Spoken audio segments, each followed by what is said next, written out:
Hello and welcome to the HVAC Financial Freedom Podcast, a podcast dedicated to making sure you get more revenue, more profit, and more freedom in your business.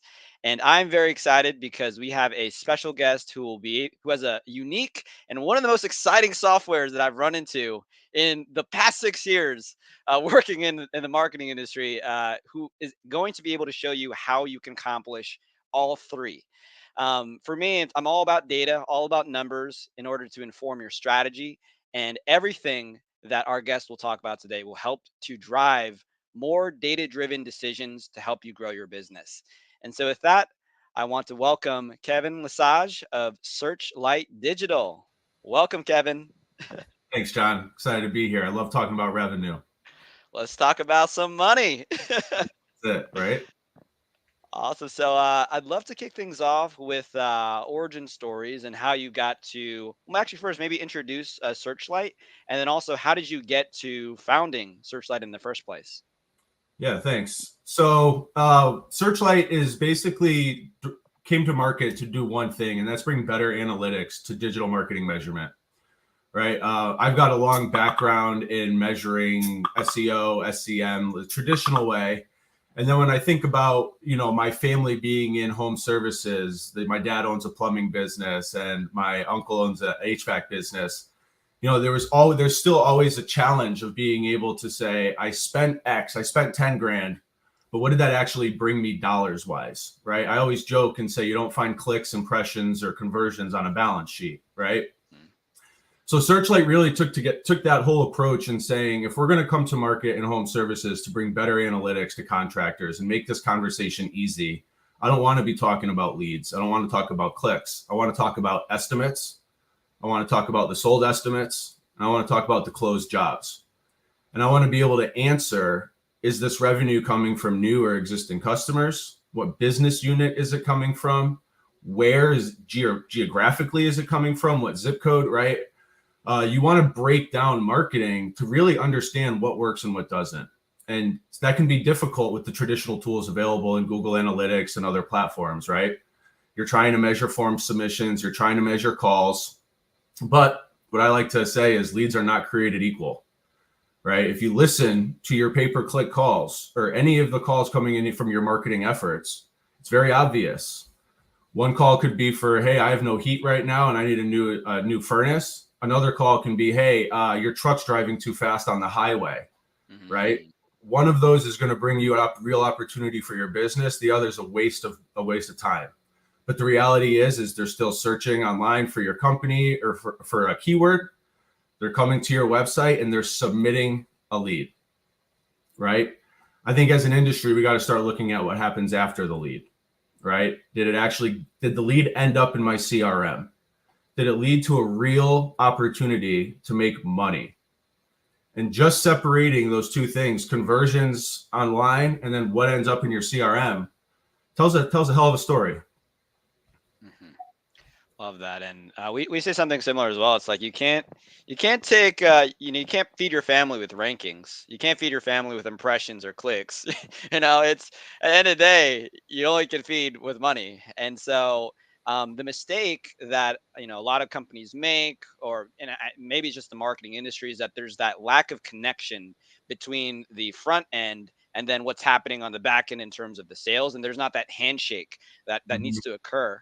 And so marketers optimize for what they know for, but then is that actually turning into what really needs to happen? It's all vanity. And Yep. so that's why, again, like I said earlier, this is the most exciting software that I've run into that's going Thank you. to improve a business. I Um, have a joke, John, real quick, right? People that are like, hey, I need more visits, I need more clicks. It's like, well, clicks are cheap from India, right? If yeah. that's how we're going to measure success, for $5, I can get a lot of clicks from India, but no one's going to install a heating system, right? So it's really important to just the way you approach defining success has come a long way since the birth of the internet, right? I mean, I've been doing this for 15 years and we've been talking about cost per click, impressions, and visits all the way back from day one for me. You think about technology's come a long way. I want analytics to be designed for home services to make it very easy for them to understand. Is this working? Is it not working? Where is my money being most effective? Love that. And maybe the one thing we talk about too is what does it currently look like for someone who doesn't have this right? Like what does their situation look like? What is their setup? Because Yeah, maybe some of the people listening might resonate or be like, oh wait, that's me. So like what great does question. that setup look like? I see it all the time where everyone's like, I throw 20 grand into marketing and it's a black hole, but my phone's ringing, right? Business is good. It's been a great couple of years. Marketing works. I'm like, well, what part? Where are you putting your money? You know, how is it allocated between Google, Bing, Facebook, SEO, local service ads, Google business profile, right? Marketing is a very generic term. And what's most important for me and every contractor we're working with is what part of marketing is working. Are you getting the majority of your revenue from SEO? Then double down, spend more on SEO, right? Do more. If you're getting majority of your revenue from pay-per-click and you've got low impression share, it's a very easy discussion here to say, well, I want to put more into X because I know X downstream is leading to new customers, right? So marketing should not be thought of as this one bucket. There's multiple variables to a strong marketing strategy. And it's really important for contractors to be measuring each one of those variables, not just to clicks or conversions, but what jobs am I getting from it? What's my average cost per job, or my average ticket per job? What's my average book job? Like, what does it cost me to get a book job? What's my average ticket, right? All of these metrics that are way more important for them to understand what's working, what's not. And that's where we see the biggest opportunity. And a lot of our clients have some big aha moments right off the bat when they start looking at the data. Oh yeah. And it's so first step is like have reporting. 'Cause I run into companies, they have zero reporting, zero attribution. It's like, hey, we threw money here. Okay, we got leads, whatever. I don't know.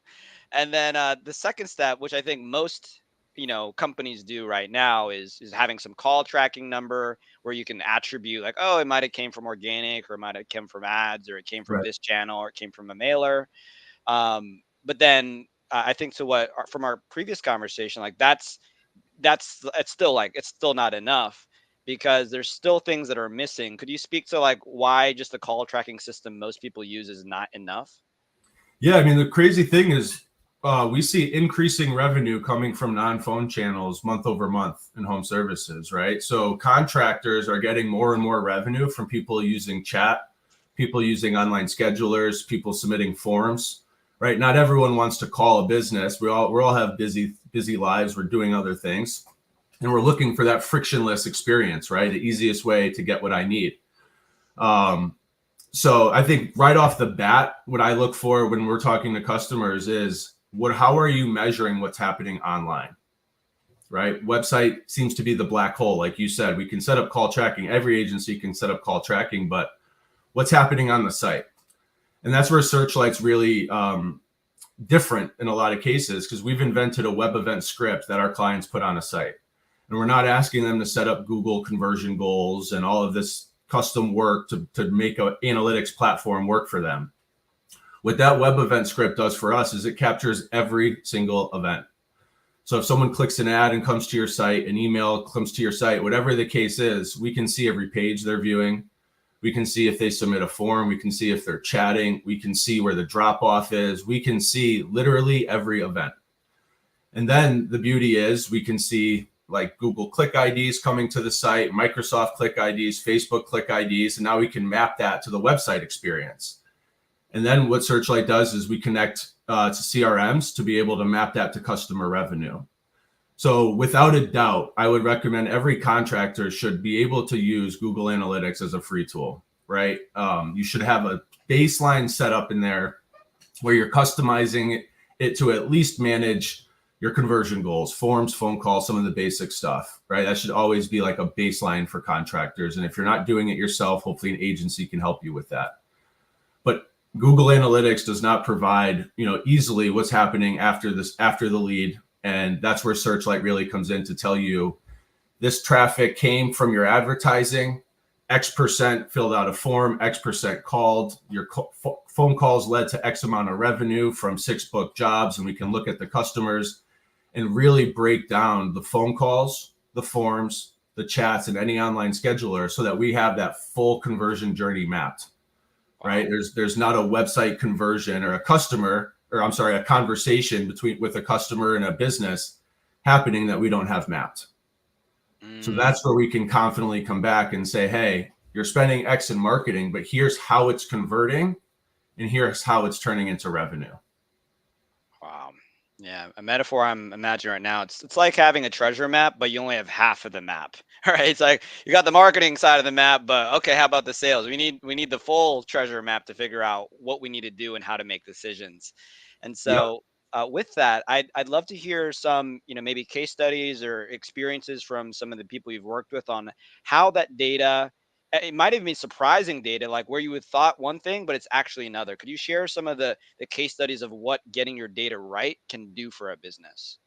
Yeah, so I think it's great to start off with kind of like some benchmarks, right? And kind of set the stage for why this is so important. Because as agencies, you're trying to optimize to get more leads, right? And everyone wants more leads.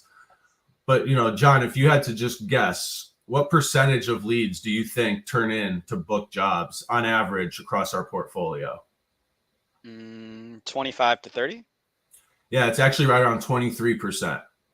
So what that, you flip that around, right? And that's telling me that 77% of leads that are coming in are not turning into dollars. So this is why we need to start analyzing our leads and figuring out what turns into dollars, what doesn't, because we can be much more efficient with our spend, right? The campaigns that might get the clicks and conversions in your classic vanity reporting are not the ones coming downstream and actually doing work with you. So right off the bat, when we bring anyone onto SearchLight, we bring them onto our dashboard that measures one of my favorite metrics that really highlights what we're talking about is your CRM match rate, right? You get all these leads every month, but what percent end up in your CRM? Because the first step to making $1 is putting it in your CRM and getting a tech out to do the estimate, right? So if it doesn't get in your CRM, then it never turned into anything. And what we see is less than 40% of your leads are actually matching to the opportunity in your CRM. So what the focus becomes is how do we optimize a strategy to revenue and to leads that are getting us estimates, not just leads as a whole. Right. So when we bring customers on, sometimes the biggest aha moments is things are great. Business is booming, but less than 10% of their leads are turning into book jobs from their marketing spend. Right. And that's not uncommon. And it's like, okay, wow. Now that we know, we got to start peeling back the layers and figuring out what sources are getting us revenue and what sources are just getting us those tire kickers or people that aren't actually converting. Right. Because, so to go open up the other story here is you own an ad agency, you understand digital marketing. If I wanted Google Analytics or a report to show that I got a lot of clicks and conversions, there's a strategy for that, right? If that's what you want, I know exactly how to do it. But if you want revenue, it's a different strategy. I would optimize differently, right? And I think that is kind of the aha moment for SearchLight was that a very small percent of what's coming in is turning into revenue. So how do we make it easy to understand what marketing sources work and what don't?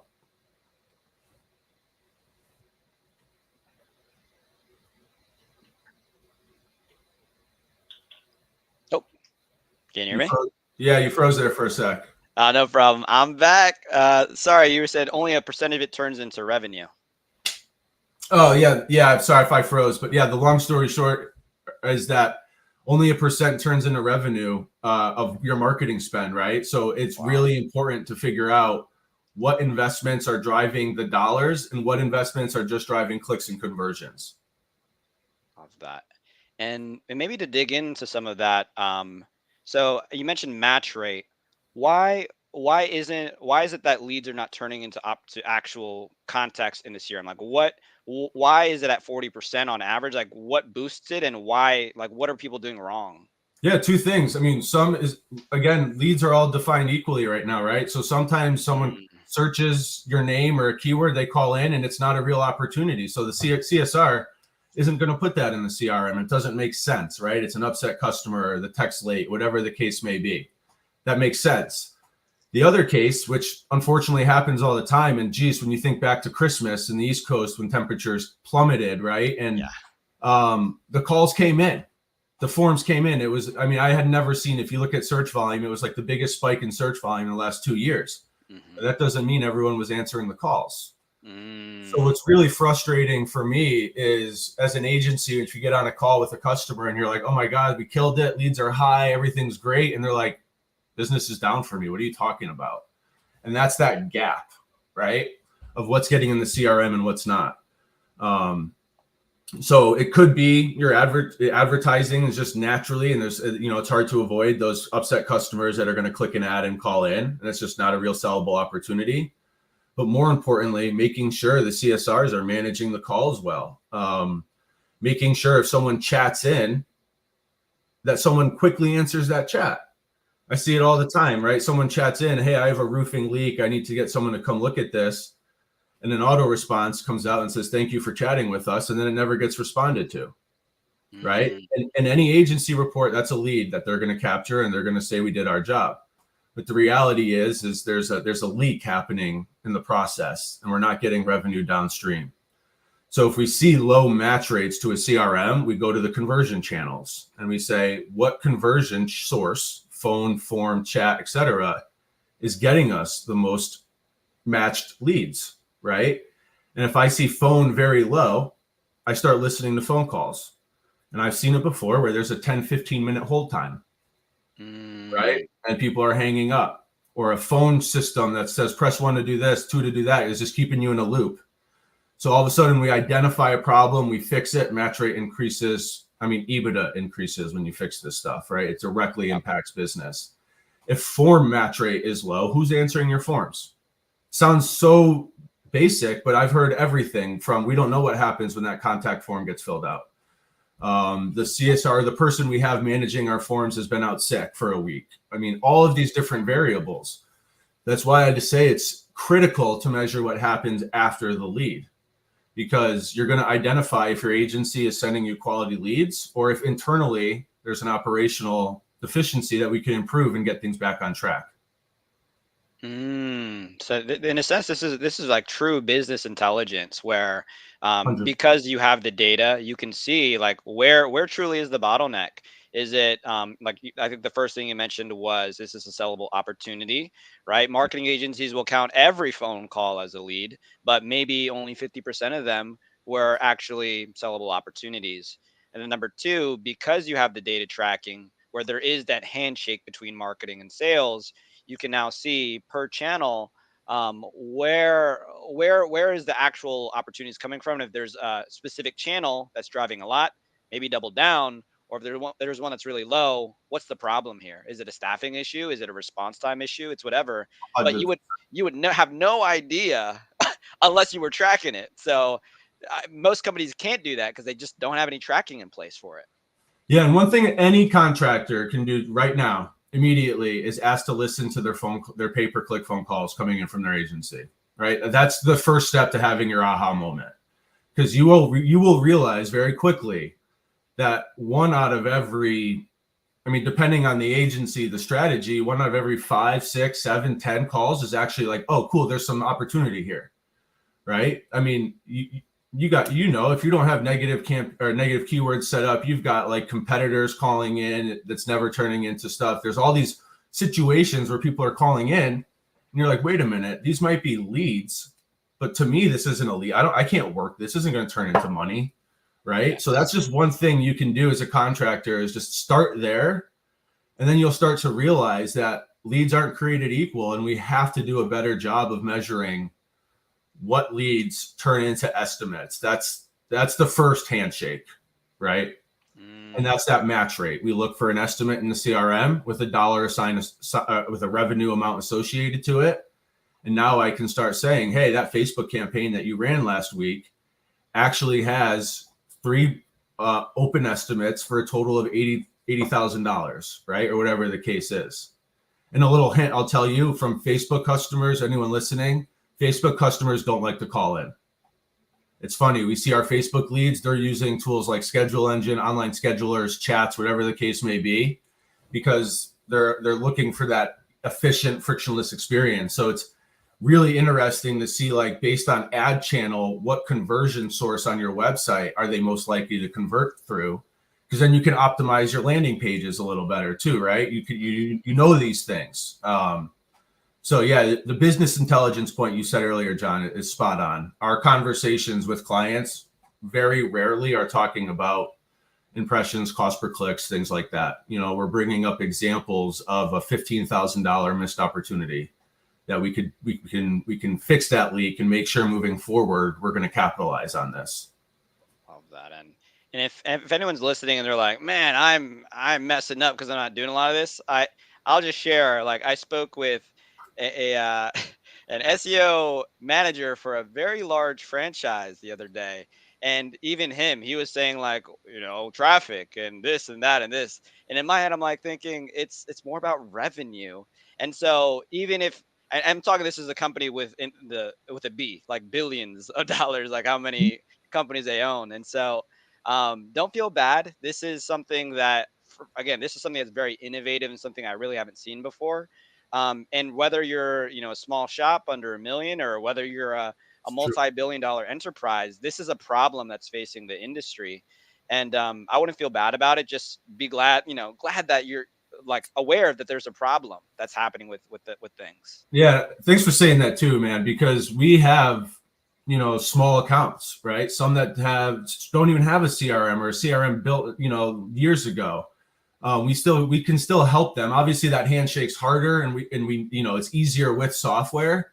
But my point is like, even if you're spending a couple grand online and you don't know what you're getting from marketing, this is still 100% applicable, right? And what I see is those guys that are just getting into spending in digital marketing and trying to navigate this world really need tools like this. So we have everyone from the two trucks to the large private equity consolidators that we're working with, right? Mm-hmm. But yeah, I mean, our goal at SearchLight is to not make this an expensive, big data scientist type discussion. We have a very, I would say, easy entry like price point for the market, and it solves a very expensive problem that otherwise, as engineers, as resources, all this time to try to get it right, and you might get it wrong and waste all the money. So yeah, it's important even for the small guys to just make sure that they're getting the return. I don't want them to feel left out in this conversation, because that's really where we started. My dad's got 2 trucks, and it's just him and my brother. And he always said, I'm not going to spend a dime with you. I don't care how good you are until you can tell me what I get in return. I don't care. Right. So when I got his approval, when he saw the software and he's like, wow, you can actually show me what I get now, that's when I knew we were onto something. He's a simple, he's been plumbing for 40 years. So he doesn't understand the internet, but he understands money. Right. Yeah, no, that's huge. When in dad's approval, like, that's huge. Hey, I grew up, cleaning copper fittings on the weekends with my dad, and I just have a lot of respect for this industry and the people behind it. And I don't want to see them get ripped off by any agencies. And I'm not even pointing fingers at agencies, because we're all using the tools that we have. But I want to bring accountability to that conversation and transparency. And it's great to see, the attraction that the software has been getting lately, really shining light on the importance of this conversation. Love that. And maybe one place we could take this conversation is, because you have business intelligence across different markets and different regions, for different marketing channels, are there trends that you notice with different marketing channels? Like, is there like one that's like, hey, this is really good, and like, oh, this is not that great? Like, is there any general trends that you see that could help with people who are like looking to do marketing or looking to reallocate their spend? Yeah, a couple that come to mind immediately, right? Something we see right off the bat is Facebook. Everyone has their doubts with Facebook, but when you can measure it to revenue, it's easy to prove if it works or not, right? But if you think about our industry, it's a needs-based industry. I have a leak. I have no heat. I have to fix this problem. Can you fix the part, or do I have to get a whole new system? With Facebook, we're not capitalizing on demand. We're creating it, right? I don't go to Facebook to search for an HVAC contractor. I go to scroll mindlessly and hope to find a good video, right? But My house might be 30 years old. My roof might be 30 years old. And if a roofer nearby has a really well-targeted ad, right? It's targeting homeowners with houses that are built before XYZ, and they can customize that audience. All of a sudden that ad catches my attention. And I'm like, you know what? I've been thinking about putting that metal roof on. Let me see what these guys are doing. Oh, it's off season. They're offering a special right now. You know what? Let me reach out and see what they would charge. That's creating demand where people are proactively trying to think about a problem before it becomes a problem, right? When we see Facebook customers turn into revenue, it's a much higher average ticket than your demand capture, like pay-per-click. Because if you think about it, they don't have that. The heat's working right now, but I know there's a new system out that's more efficient. I might be able to save some money. There's some rebates. Let me touch base and see what I can get through XYZ, whatever company, right? So immediately higher average tickets we see all the time through Facebook channels. And the other thing too that stands out is a lot of times higher average tickets through chats as well. It's interesting to see because it's all variable based on market, but in some markets, some conversion channels just dominate versus the rest. Wow. And I think it's important to call out now too, as like we all know, I mean, I live in northern Vermont and it's like 50 degrees out, everything's melting, or it's been a weird winter, we all know. But if there's not a lot of demand, people calling in with problems, stuff like that, we got to go create it, right? And how do you create demand? Well, a lot of creative ways you can do that through channels like Facebook and other ad channels where you got to capture that right person at the right time that doesn't have a need, but now you can flip them and get them to convert and do business with you. Wow. I love that. And it's, and for anyone who's familiar, it's like someone who's problem aware versus someone who doesn't really have a problem. Search engines, they already know they have a problem. They're like, my thing's broken. I'm going to search engine.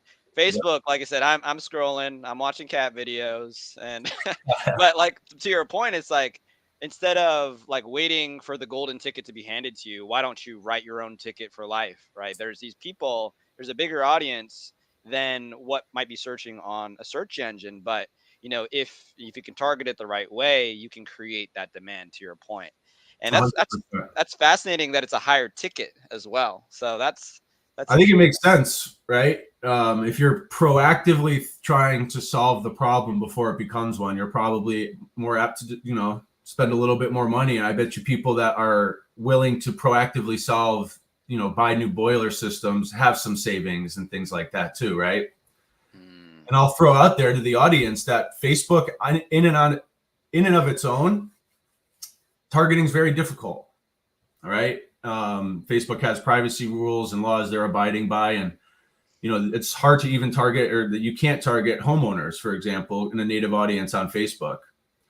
So it's really important. I think we're going to start seeing a lot more engagement in the industry around creating custom audiences, and what that means is being able to target people on Facebook that meet key criteria, right? So an example might be homes were built before 1995. So we know that the systems are pretty old. We might want to see a certain amount of equity in the homeowner, so we know there's some money there, right? Maybe they make X amount per year. Maybe we even know what type of heating system's in the basement. And that is just a simple way, John, to be like more efficient with what we're doing. Because if I own an HVAC business, I have like 5 colleges nearby, right? I don't want to be targeting kids in their dorms scrolling Facebook for a heating system, right? So the channels are great to generate demand, but we just got to make sure the strategy behind it is one built for efficiency, and then that it's being measured correctly. And then we can clearly define if it was a strong ROI or not, right? We'll know pretty quickly. I love that. Another thing that's come up in conversations recently, with Bing, they've integrated Microsoft. They're integrating Chat GPT into their search engine, and I've had several conversations already. That like some people are like worried. Hey, maybe Google is going to lose its control over 90% of the search market. And I know Jonathan is on your team. He actually recently came out with an article talking about Bing and that. So I was wondering if you could speak to Google versus Bing. Any insights that you could share that would be noteworthy. One thing everyone should recognize listening is Bing is overlooked. I could just say it right now, and it's funny when I see agencies that don't use Bing at all with their customers, and it's just for if you think about it, right? If I buy a Microsoft computer, it might come preloaded. It will come preloaded with Bing as a search engine, right? And I know my grandmother or my mother back at home isn't going to know how to change the search engine, right? God bless them, but they're not going to do it. They're just going to use what's available and they're going to search. And that's usually the older demographic. But who owns homes right now, right? Older demographics. So what we see from Bing is maybe not the volume of traffic and revenue and conversions we see from Google, but a stronger pound for pound. You're getting high quality conversions through that channel. And it's just something that might come at a lower cost per acquisition too, right? If less people are doing it, it's going to be less expensive. But it's not uncommon for us to see some of our biggest jobs booked coming from Bing. Wow. And I'll share with you too, John, a little interesting thing is Bing's work, Bing has they're working on their version of like an LSA. So, we're close with Bing. I respect what they're doing, and I know they're making a big push to compete to try to steal just a small margin of that search data, that share there. So, I think Bing is going to continue to grow. ChatGPT obviously took a lot of market. They got a lot of attention. So I think with a little push here, you're going to see more from them. And I think every contractor, if you're working with an agency, should ask to do it, because you're only paying if they click anyway. And if you're measuring the click and the conversion and all of that, we usually see a very strong return. I love that. And one note I'll just add, just from the SEO or organic ranking side, is I always compare. There are similarities between Google and Bing. But I give the metaphor of it's like dating preferences, right? Most people have generally similar dating preferences, but some people will weight things more. Like, oh, I like someone who's athletic, or someone who's nurturing, or someone who's this and that.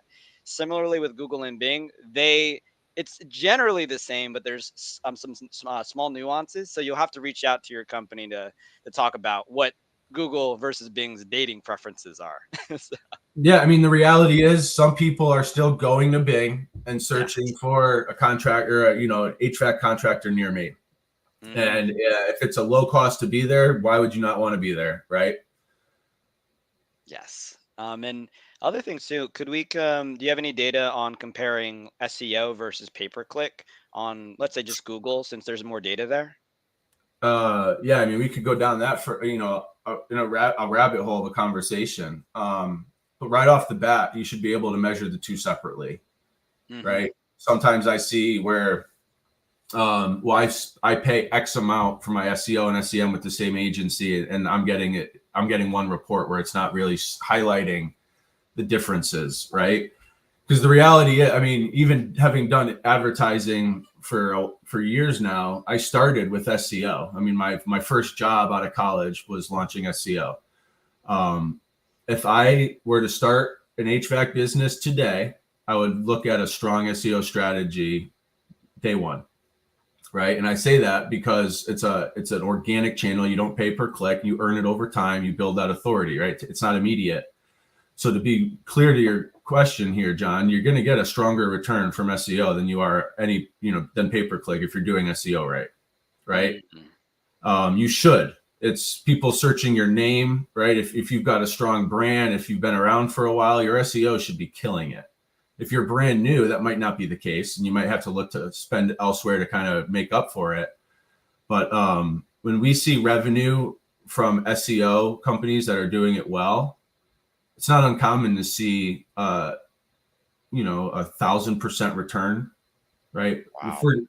If you think about it, how much are you spending on SEO? And then if you look at the revenue downstream from every click coming in, you could be talking about hundreds or millions of dollars coming in from SEO. And what are you spending on it? Mm-hmm. Right? 3, 5, 10 grand, maybe something like that. The return can be enormous. I highly recommend people take SEO seriously. And then with advertising, some of the averages, we see, depending on campaigns and market. I mean, it's anywhere from 4x, 6x, 10x. I've seen 30x returns on pay-per-click before, right? Wow. For people that are doing it for a while, it compounds over time. But yeah, I mean, the returns are there. But what I mean by X is you spend $1, you earn $30, right? For the month. For every dollar you spend, you earn 30. And when we look at revenue, actually a really key thing we do at SearchLight to look at revenue isn't just closed revenue. And this is where advertisers love us, because as an advertiser, marketer, our job's to get you the tech in the door, right? Mm-hmm. That's your job, John. Any marketer out there is like, we got you in the door. You gave an estimate. The estimate was for 15 grand, but they didn't accept it, right? You were booked out too far, price too high, whatever the case may be. They said no. Now, as an advertiser, you want to still be able to prove that you got them that opportunity, but things fell through, right? It didn't close to revenue, but you got that real estimate. So we measure potential revenue. And potential revenue adds up all of your open estimates, your sold estimates, but might be scheduled to be completed in the future, next week or something like that, and then all of your closed. So I can say, hey, John, for your SEO last month, your potential revenue was X, but your closed revenue was Y. Oh, wow. Right. And then the first place to start on let's go look at our open estimates. What do we have that we already got in the door? What are we doing to get them in? And I hate when I hear, oh, well, I emailed them 2 weeks ago. I haven't heard back. I'm like, oh my God. Right. Because that's the funny thing from marketing to revenue now is like, you've got your marketing team really like motivated to bring it home, to bring in the dollars, not just the click or the conversion. So that's when the business partnership takes a whole different, a whole different turn, because you really start working on exactly that. I love that. Yeah, one of my favorite folks that I like listening to, Charlie Munger. He always talks about properly aligning incentives. So Charlie Munger, billionaire, Berkshire Hathaway, and you just got to be wary of the incentives. And so if your marketing company, if your internal marketing company is incentivized, because that's the KPI that you're tracking, which is clicks, calls, conversions, but not looking at the revenue, then their goal will be that, because that's the goal you gave them. But if it's different, if it's revenue potential, now it's like, let's think about the entire process. What do people see? What does the follow-up look like? And now it's a completely different strategy. 100%. Yeah, it's funny to see my team will be reaching out and being like, what happened to that big deal you had with that church or whatever, the church, or what happened to that huge deal? And we're like, we feel like we're part of the team. You know what I mean? And that's where the difference is when you're not talking about click-through rates, right? It's a different level of conversation. I love that. And I guess the only other channel that's top of mind that I'd be interested in, do you guys do anything around like email marketing or text marketing in terms of the tracking, or is it mainly like paid ads as well as organic? Well, it's anything coming from online, right? So like as if a referral channel comes from Yelp or anywhere online, it hits your website, we can see what happens from there, everything that happens downstream, right? If you're doing an email blast, it's called a UTM tag. I'm sure you know, John, but for contractors out there, it's just a little tag we put in the URL. So it's not Kevin's HVAC, it's Kevin's HVAC dash UTM campaign equals X. And then when that, like, you send out the campaign email, your customers click the ad or the link, in the email, they go to your website. Now we see that UTM and we can map everything from there. So the vision and where we are at SearchLight is being able to map your digital investments to revenue, right? If it's an email blast, if it's your SEO spend, your advertising spend, as long as the referrals coming to your website, that's where we really take over and try to measure holistically every conversion to revenue. And then as a step from that, it's what I'm noticing is that, marketing is multi-touch. We had a guest on season 1, and we were talking about truck wraps and how it can be tough to really define, like, hey, did this actually generate this or that? And then we were talking like it's omnipresent. It's like you got the truck wrap, you got the SEO, and then you got the ads, and then maybe you see a radio ad or hear it. Sorry, I should say. And how do we solve for this? Because there's just so many different channels, and like then the SEO guy will say, oh, it came from SEO, and the PPC like, oh no, that was us. And so Right. how do we consider this multi-touch marketing world, and for a contractor who's trying to identify like, hey, what is it, or is it a combination? I don't know.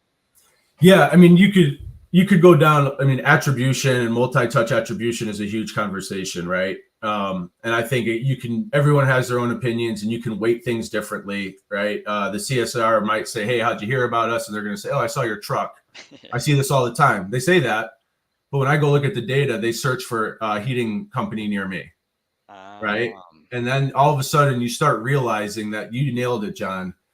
It is all about a balanced approach to marketing. There is no silver, like there is no one thing that you do that's just going to make it all work, right?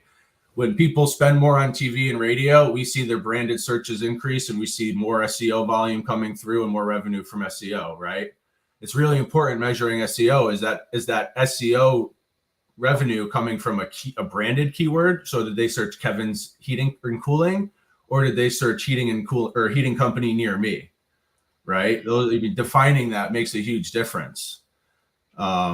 So for us, it's about being able to break it all out and see what happens downstream. That's awesome. Wow. It's true. It's complex, right? It's not this simple thing. And I do think that it's amazing that it sounds like you can track like an individual person, and then there's like this record of all the places that they might have, interacted with your brand online. It might have been email and Mm-hmm. things like that, versus just like oh, lead from this channel. Yeah, and the funny thing too is we've been building this plane as we've been going with SearchLight with customer feedback and stuff. But a lot of times they'll sit here, or, I'll play the customer, and they'll be like, "Well, this is great. The data looks awesome, but prove it." Right? And what we would do is pull up a CSV with if it was a long-term client, millions of row. I mean, it's intense. The CSV that drives the dashboard, right? Yeah. Then we realized we would just build a customer list. So if I show you that you have a closed revenue of $100,000, the next screen over says that $100,000 came from these 10 booked jobs. And here's the customer's name, here's the job they did, and here's the closed revenue, and it's all broken out, right? Yeah. So the key thing is really being able to drill down. So, our customers will say, okay, what percent of this revenue came from new or existing customers?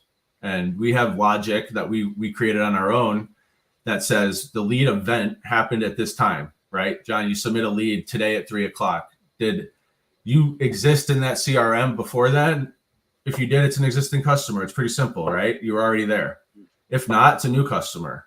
So we see this opportunity to just simplify it and be able to drill down and be able to say, okay, I got $80,000 from new customer revenue from my Facebook ads last month, right? And the match rate of my Facebook ads were X. The average ticket I got from Facebook was Y. My cost per book job, my average cost per book job, that's what you really want to focus on, right? Not cost per lead. Mm-hmm. So when you see that, okay, my average cost per book job was $300, but my average ticket was $4,000 or $5,000. I'll do that all day. Yeah. Right. All day. Wow. So it breaks it down really easily to understand. Man, I don't know. Every time I talk to you about it, I just get more and more excited. I hope everyone who's listening, like, you're just like, holy, you can do that. I don't know. I just am so excited about this. And I think, like, if you're listening to this, like, everyone should have this. There's no reason why you shouldn't be tracking this closely your data. It's what's going to grow your business. Because aside from, what's the opposite? Like, it's not having this data, just guessing, just throwing money into a black hole. Like, the opposite's just, it's sad. Like, you don't know. And it's like, you want to be a wise steward of your capital, right? Exactly. Your customers have trusted you. The people in your business have trusted you. You want to wisely invest that, and everything. So excited. So before we move on, is there anything else you want to talk about the software or like roadmap or other things before we talk about some mindset stuff? Yeah, I could go on. Yeah, just know that we are just getting started with the new features we're working on at SearchLight, right? So, our vision overall is to just bring this deeper level of analytics to the industry. And, we work directly with contractors or agencies or tech platforms, things like that. So, It's really about scaling this software to the right audience. And we're not, it's not something we're holding internally. We want to get it out there and we want other people to use it. Yes. No, and I'm one of your biggest advocates. I love it. So excited. I'm excited for your Thanks. success, excited for your growth. And with that, let's switch over some mindset stuff because you really have a look into businesses that most others won't. And also you come from a background where your family, they're contractors as well. And so one of the things I love asking guests is, what are some of the mindsets that successful contractors have? Like there's these contractors that go from like nothing and exploding to 5, 10 million. I've spoken to like 4 or 5 of them over the past 2 weeks. And I'm like, there's something they're doing that's different than most people where, they're stuck at the under a million for Yeah. 15, 20 years. So why is that? Like what's going on? Like part of it's technical, but like could you maybe speak to like what you've noticed or seen in Yeah. companies?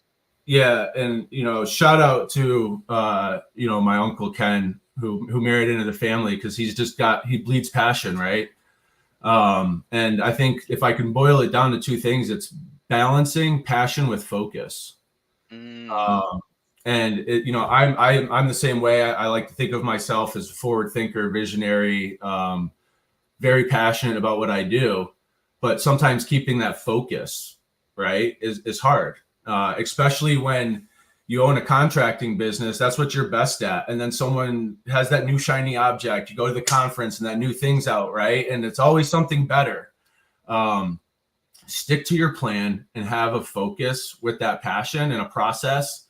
And those are the companies that we see are doing extremely well, right? mm, And they continue to do really well with that focusing on their customer experience, focusing on their employees. I think about even myself with SearchLight, right? There's a million things we can go do. I have, clients asking us to do things, friends asking us to do things, but the best thing for us is to focus on our core values, which is really serving contractors, right? And trying to simplify the story. So even when I think about myself or our clients, 2-3 years from now, we're going to be celebrating the success because of the focus, right? It's not always the passion, right? A lot of people are passionate. They got a lot of ideas, but to put ideas into motion, invest behind that, optimize to that, all of the work that goes on behind the scenes, yes. that's the stuff, right? And it doesn't come easily. Focus and yeah, shiny object syndrome. Definitely. I mean, I think a lot of people who are listening in, they're a part of all of the different, Facebook groups and go to all the masterminds. And there's always a new one popping up every single day. And staying focused, it's hard, right? I think our brains are attracted to novelty. Um, Mm-hmm. are there things that you tell yourself or examples you remind yourself of to like to stay focused? Because it's right. It's a marathon, right? You can't just sprint it out and get to the business goal. It's like this long thing you got to go through. So are there any reminders that you give yourself? Yeah, I mean, for me, when it comes to focus, it's one thing, and it's exceeding customer expectations. When I think about building a business and what we're doing at SearchLight, we're not focused right now on the little things. All we care about is reinvesting in the business and delivering value to our clients, right? And if we keep that focused, I know we're going to be good. Because in years past, I have a strong background in sales, right? And I thought we could come into HVAC and this is going to be easy. I'll call these guys and they're going to sign up. No, right? It doesn't work. It didn't work that way. SearchLight got to where we are by listening to our customers, our partners, and answering the questions that they've always struggled to answer, right? Not nickel and diming as we go. We care about our customer experience more than anything, just like every contractor should, right? Slipping those little 2-cent boots over your shoes when you show up at the door, that leaves an impression. I had this awesome talk today with this guy about what are contractors doing for customer experience in the home. And I think over the next couple of years, the winners are going to be the ones that own that experience, that go above and beyond. They explain what they're doing. They clean up after themselves. right? Even with my own home projects, when the guys clean up and care about their work, it leaves an impression, right? I'm calling them back. Yes. So yeah, I just think anyone right now should really be focusing on the customer experience and how you can optimize that. Yes, and there's a book if anyone wants to check it out. It's called Levels of Service or Levels of Customer Service, and there's different levels. I won't go through all of them, but there is like really bad at the bottom, and there's like expected, and there's like Mm-hmm. wow, like what is this? And it sounds like what you're saying is like let's not just settle for what everyone expects, but what if we went above and beyond where people can become raving fans and that's like whether it's Searchlight or whether it's your own home service company, how can you create that wow experience? You said 2 cent, little things you put over your shoes, so small, but this game of business is won in small inches, like 1%ers. You're And right. so that's amazing. I love it. I love it. Just going really for customer satisfaction. Simple things too, guys. Throw some dog's treats in the truck, right? When you show up and the dog comes to greet you at the door and you hand the dog a treat and the homeowner sees that, right? Like, whew, everyone just kind of Wow. decompresses a little bit. This is not rocket science stuff. And I just think, data improves it all, right? The data we have, obviously revenue is great, but like understanding your customers, I don't even want to get into what we could talk about around first party data sitting in CRMs across this country, right? And Oh what we can yeah. do with all of this and all of the opportunity. But it all comes down to understanding your customer, exceeding those expectations, selling those maintenance plans, and getting a lifetime customer, right? When you do that right, it's not uncommon to see a business grow to 8-10 million 3 years into business, right? And be hit these rates that people think are unachievable. When you get into it, they just care about their customers. They're doing the little things right. And that's what I think it all comes down to, right? Be brilliant at the basic stuff. I hate to say it, in all my experience on like doing digital marketing, there's never been that secret sauce. Yeah. I wish there was that one thing you buy and it just turns on and works. No effort, right? The nirvana, but no, it takes effort between both parties to really get a strong strategy up. Yeah, that's it. Brilliance, like we said, brilliance of the basics, and it's all about sweating the small stuff. It does add up. It does. Yep. And with that, so last thing, so if someone's listening and you want them to take, like, what's like one thing they should be taking away from this podcast and implementing immediately into their business? Like, what would you advise that one thing would be? Of course, probably get into Searchlight. I think that's a given, everybody. But any other strategies that anyone could think of that you think would be really helpful, especially as we're about to move into the busy season for a lot of companies? Yeah. The one thing I said earlier that you can do right off the bat is listen to your phone calls, right? If your paid marketing phone calls, and that'll kind of tell you what's the whole foundation of Searchlight, that this all isn't created equal. You should have a baseline measurement system set up, right? Google Analytics is free. Throw the tag on your website. Start there. If you have no measurement right now, you're running full speed through a room with the lights turned off, right? Like it just does not work. Eventually, you're going to hit a wall.